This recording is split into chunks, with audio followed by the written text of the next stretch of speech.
ብርጭቆ ወይም መስታወት ከብረት ይልቅ የኢንተርኔት ሲግናሎችን በተሻለ ፍጥነት እንደሚያስተላልፍ ታውቃላችሁ?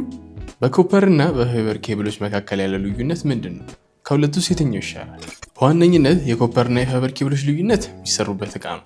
የኮፐር ኬብሎች የሚሰሩት ከኮፐር ሲሆን የፋይበር ኬብሎች ደግሞ ከቀጫጭን የፋይበር ፊላሜንቶች ነው።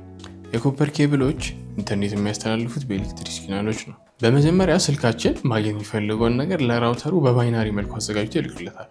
ራውተሩም ወደ ቮልቴጅ ሲግናል በመቀየር እስከ ቴሌኮሙ ድረስ ይልከዋል። የኮፐር ኬብሎች በተፈጥሯቸው የኤሌክትሪክ ፍሰትን ስለሚጠቀሙ በዙሪያቸው የራሳቸውን የሆነ የኤሌክትሪክ ማግኔቲክ ፊልድ ይፈጥራሉ።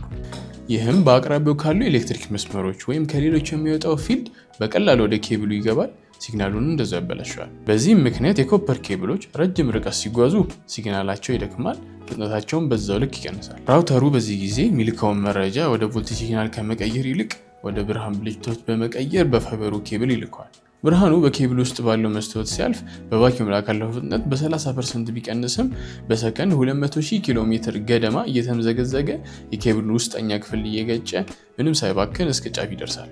ሌላው ፋይበር ኮፐርን የሚያስንቅበት ነጥብ ኤሌክትሪክ ከማያስተላልፉ እቃዎች መሰራቱ ነው። ይህም ማለት በኬብሉ ዙሪያ ምንም አይነት ኤሌክትሮማግኔቲክ ፊልድ አይፈጠርም። አቅራቢያ ካሉ ኤሌክትሪክ መስመሮችን ምንም አይነት ረብሻ አይፈጠርበትም። በዚህ ምክንያት የፋይበር ኬብሎች ረጅም ርቀት ቢጓዙም ሲግናላቸው አይዳከምም። ኢንተርኔቱም ሳይዳከምና ሳይቀንስ በከፍተኛ ፍጥነት ይደርሰናል። ፋይበር ከኮፐር በብዙ እጥፍ የሚሻል ከሆነ ለምንድን ነው አሁንም ኮፐር የምንጠቀመው? ዋነኛው ምክንያት የኢንፍራስትራክቸር ወጪ ነው። የኮፐር ኢንተርኔት ድሮ በተዘረጉ የስልክ መስመሮች ላይ መጠቀም እንችላለን። የፋይበር ሲሆን ግን የራሱና አዲስ የሆነ ኢንፍራስትራክቸር ይጠይቃል። ይህ ደግሞ ወጪና ጊዜ ይፈልጋል። ይህ ቪዲዮ ከተመቻችሁ ላይክ ማድረግ እንዳትረሱ።